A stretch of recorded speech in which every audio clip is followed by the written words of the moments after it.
sociología de las costumbres. Mi pregunta va a este punto. ¿Cómo ve usted esta dificultad frente a la presión actual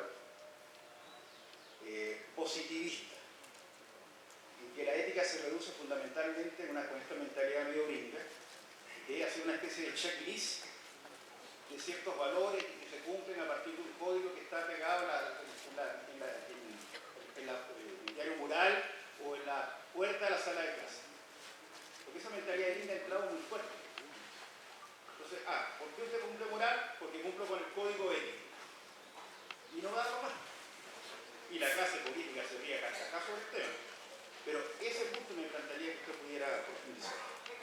No, bueno, es muy difícil este tema de la formación de los formadores o de los capacitadores también, ¿no? No solamente formación de formadores en el sentido de profesores que están en los institutos o en las universidades enseñando a los futuros docentes, sino también la capacitación de los docentes que ya están en ejercicio.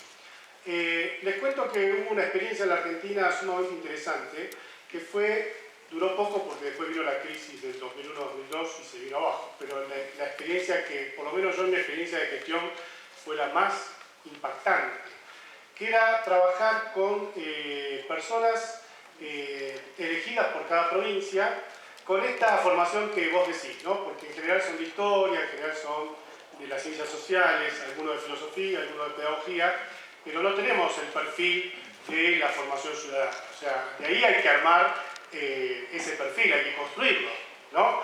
Y tampoco creo que haya que tener una carrera de formación ciudadana, simplemente, bueno, pasar por instancias de formación docente o de capacitación para trabajar estos temas. Y no reducirlo solo a una mirada histórica o una mirada filosófica. ¿Por qué digo que era tan impactante? Porque justamente en esos espacios hacíamos espacios de capacitación para estas personas que además tenían la obligación, estaban contratadas para ir a las escuelas a trabajar con maestros y profesores sobre estas mismas cuestiones que se habían discutido en capacitación, pero atendiendo a los contextos, atendiendo a las demandas, atendiendo a las dificultades. Con esto quiero decir, la mejor capacitación es la que se da en la escuela, en el contexto escolar y atendiendo a la demanda específica de los problemas que tiene la escuela. Es decir, la otra formación es generalizadora, es importante, pero no va a poder resolver todo aquello que después se va dando. ¿Por qué digo que era tan interesante? Porque estas falencias de formación que teníamos todos ligados a los problemas que nos demandaba la formación ética y ciudadana, eran expresados, estos problemas, estas falencias, y además íbamos encontrando esa combinación de lo que yo no sé pero sabe el otro, de encontrar fortalezas y debilidades también en uno y también en los demás. O sea que era un encuentro muy significativo que después se trasladaba a las escuelas. Para mi gusto, la mejor formación es la que se da de este modo, es decir, y que en los espacios de formación docente en los institutos o en las universidades también debería tener en cuenta esta diversidad. Es decir, la posibilidad de potenciar lo que las personas portan como saber, pero en diálogo con lo que los demás también pueden aportar, ¿no? Y entendiendo que formación ética y ciudadana, o como la llamen aquí, es una construcción, y es una construcción para la escuela, ¿no? No estamos pensando en una disciplina que venga a decirnos qué es lo que hay que enseñar. Después no me acuerdo, había otra cosa, pero no me acuerdo. Profesora de historia, creo que es el punto.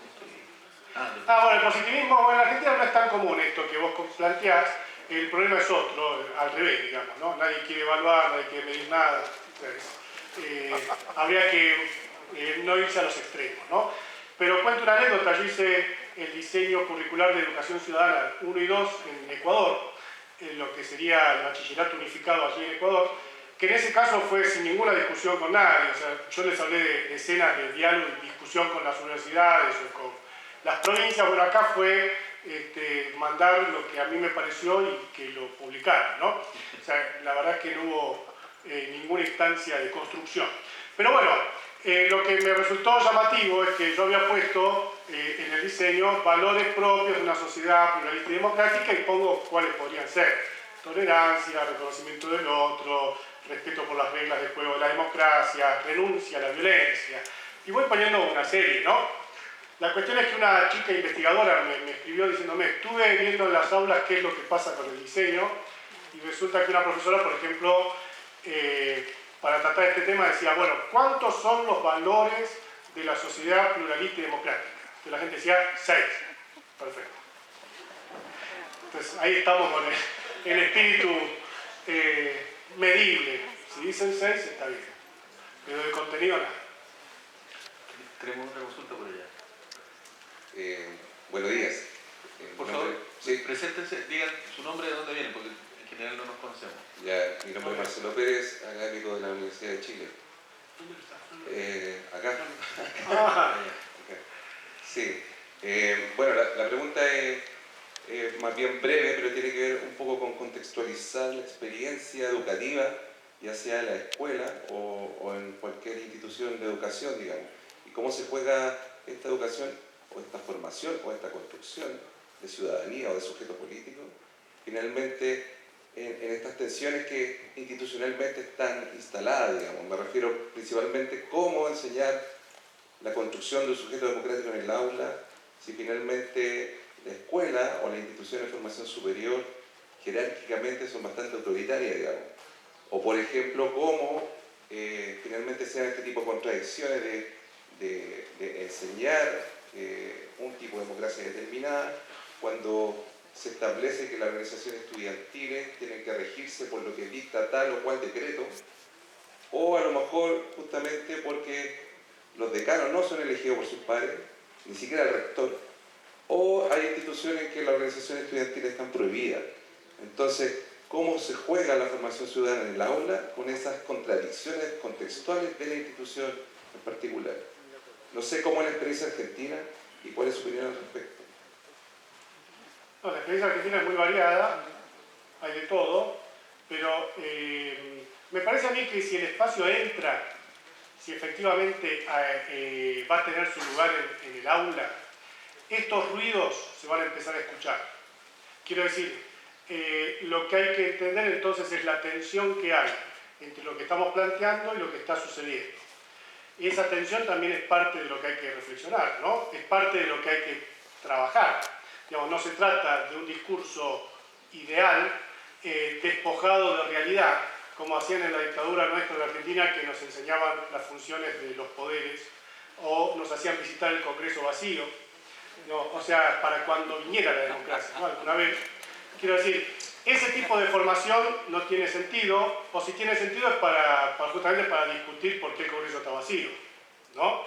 Pero digo, para mi gusto es un buen paso que las temáticas entren a las aulas. Yo creo que en organizaciones muy rígidas y muy autoritarias no van a querer que esto suceda, porque la formación ciudadana es formación política, siempre es formación política. O sea, el hecho de discutir sobre algunas controversias valorativas de la sociedad o ciertos temas que están vigentes o sobre lo común o sobre lo público es formación política. Y entonces eso va a entrar en tensión con lo que está pasando en la escuela o con los modos en que se imparte justicia dentro de la escuela o cómo se participa.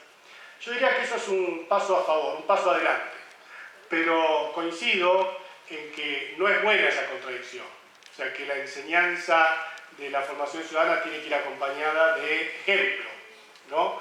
No tanto lo que digo, sino cómo nos comportamos y qué es lo que impera en la institución. O sea, no creo que te esté dando ninguna solución. Digo que igualmente, aún en este contexto, es importante que se abra el juego de la formación ciudadana en todos los niveles educativos. Tenemos otra consulta por acá, por este lado.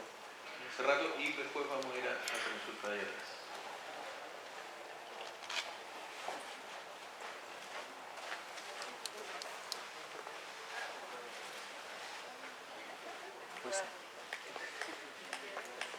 Hola, muy buenos días. Mi nombre es Daniel Olivares, soy investigador de la Fundación Educación 2020 y tengo tres preguntas súper concretas. La primera está muy ligada a lo que es el debate actual sobre la formación ciudadana en cuanto al proyecto de ley que envió el Ejecutivo. En relación a si esta tiene que ser una asignatura dentro de lo que es la formación o un ramo en la formación escolar o universitaria y estudios profesionales. También sabiendo que nosotros tenemos un currículum nacional y un Estado unitario, pero que debe atender también a una diversidad de norte a sur y de cordillera a mar.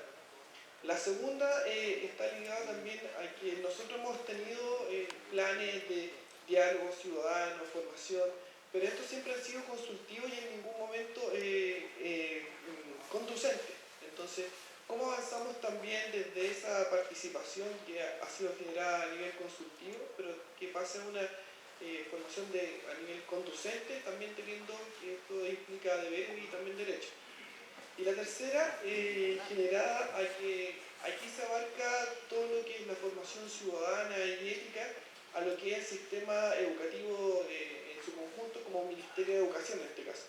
Pero ¿cómo avanzamos a que esta formación ciudadana sea de carácter intersectorial en estos distintos estamentos que tienen que ver entre lo público y lo privado?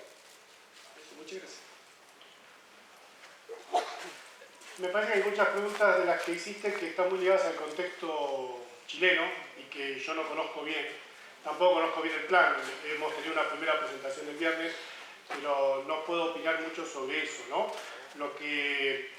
Algo de lo que vos dijiste quería como tratar de conceptualizar, que es el problema de si tiene que haber un espacio que se llame así, con sus horarios, tanto en la formación docente como en los distintos niveles de la formación de los chicos, o si pensamos que debe ser transversal.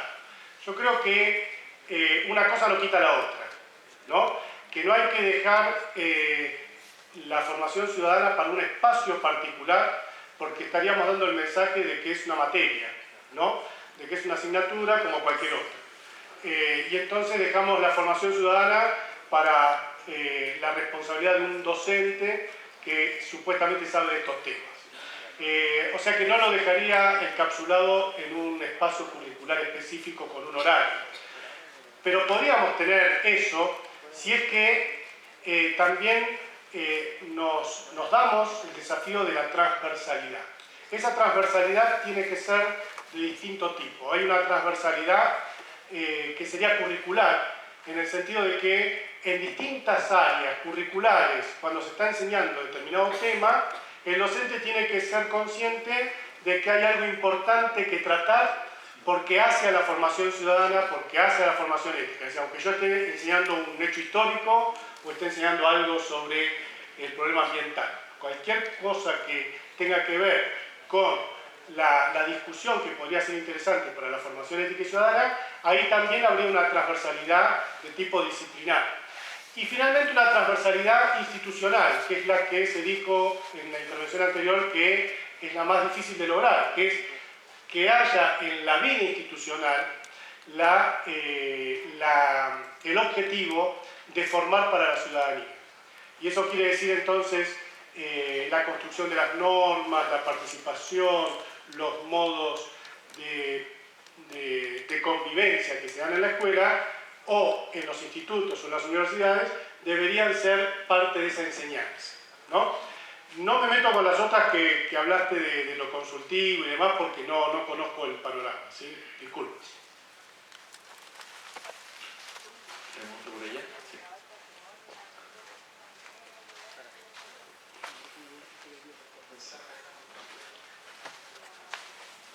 Hola, buenos días. Moisés Sinostroza de Pedagogía en Inglés, Universidad Arturo Prat, Iquique.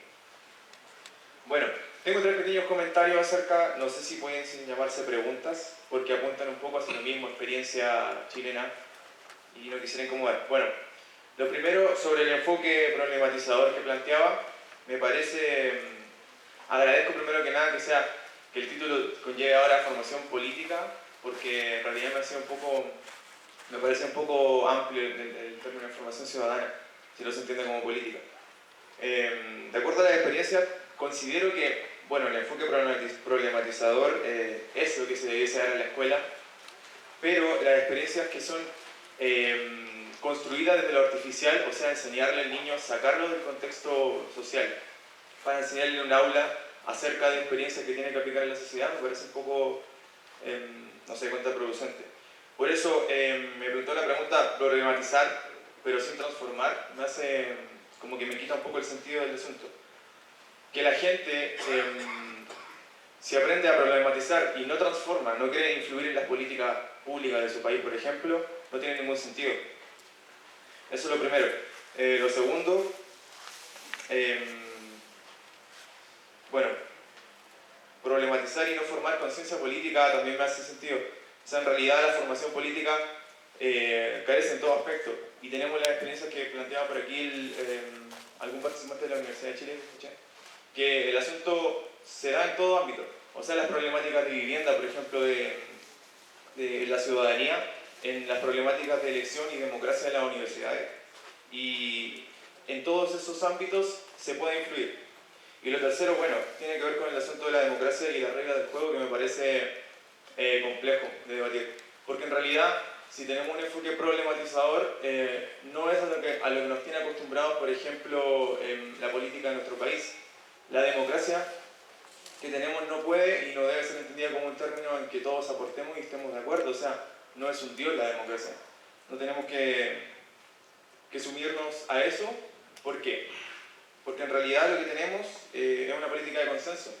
Estamos acostumbrados a que el consenso tiene que llevar todo y bueno, se le enseña a la gente también a tener consenso. Hay mesas de diálogo, se resuelve el conflicto y mientras no se agite la cosa, no se movilicen las masas, está bien.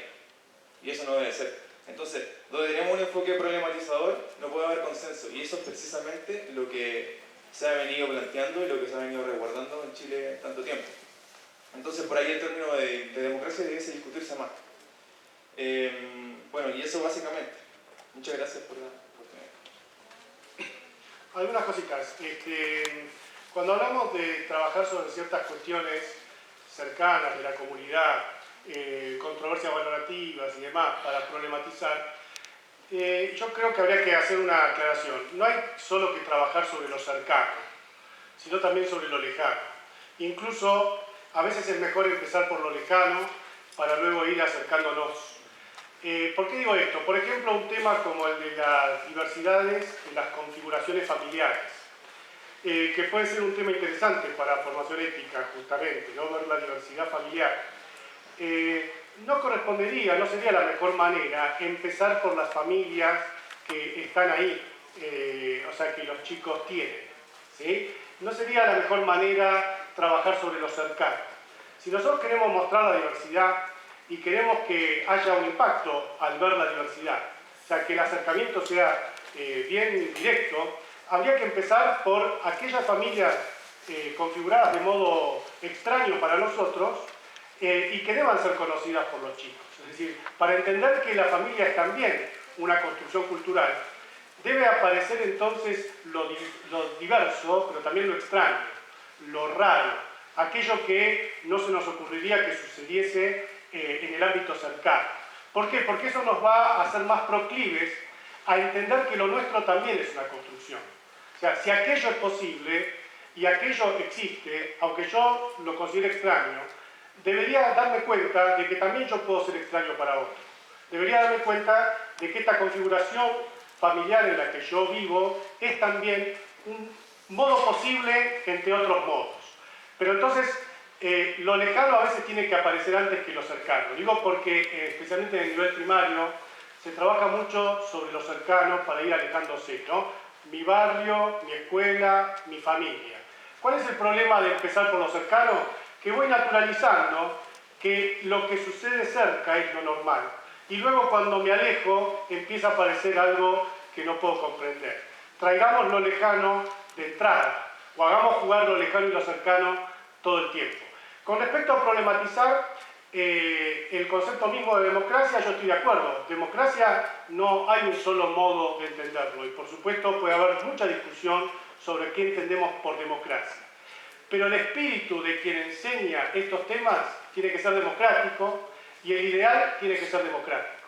En el sentido de yo puedo discutir qué tipo de democracia tenemos y qué es esta democracia real en la que estamos viviendo, para tratar de cambiarla, como dijeron allá, transformarla, para discutirla, para incluso rechazar muchísimos de sus aspectos. Pero con el objetivo de democratizar, de lograr una sociedad más democrática, de mejorar la democracia, ¿sí? Lo que yo no aceptaría es el desprecio de la democracia, pensando que cualquier régimen vale, ¿sí? Y que entonces podría ser reemplazado por otro que no sea democrático. Muchas gracias, Gustavo.